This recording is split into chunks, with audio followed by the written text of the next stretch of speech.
Satyabama Institute of Science and Technology, Chennai and Sriperumbudur.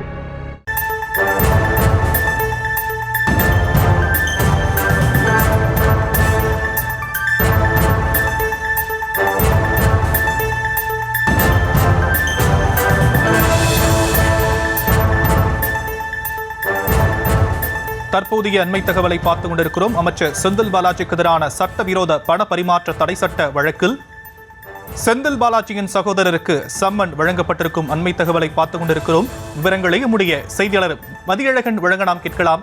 Mathiyazhagan, சம்மன்ல என்னென்ன விஷயங்கள் குறிப்பிடப்பட்டிருக்கு? அமைச்சர் செந்தில் பாலாஜிக்கு எதிராக சட்டவிரோத பண பரிமாற்ற தடை சட்டத்தின் கீழ் அமலாக்கத்துறை பதிவு செய்த வழக்கு சென்னை முதன்மை அமர்வு நீதிமன்றத்தில் நிலுவையில் இருக்கிறது. இந்த வழக்கில் அமைச்சர் செந்தில் பாலாஜிக்கு எதிராக கடந்த ஆண்டு குற்றப்பத்திரிகை தாக்கல் செய்தது. இந்நிலையில் இந்த வழக்கில் அமலாக்கத்துறை சார்பில் கடந்த ஜனவரி மாதம் குற்றப்பத்திரிகை தாக்கல் செய்யப்பட்டது. அதில் அமைச்சர் செந்தில் பாலாஜியின் சகோதரர் அசோக்குமார், முன்னாள் உதவியாளர் சண்முகம் உள்ளிட்ட 13 பேரின் பெயர்கள் இடம்பெற்றுள்ளன. இந்நிலையில் அமலாக்கத்துறையின் கூடுதல் குற்றப்பத்திரிகையை கோப்புக்கு எடுத்துக்கொண்ட சென்னை முதன்மை அமர்வு நீதிமன்றம் ஏப்ரல் 9 நேரில் ஆஜராகும்படி அசோக்குமார் உள்ளிட்டோருக்கு சம்மன் அனுப்பி உத்தரவிட்டு விசாரணையை ஒத்திவைத்திருக்கிறது.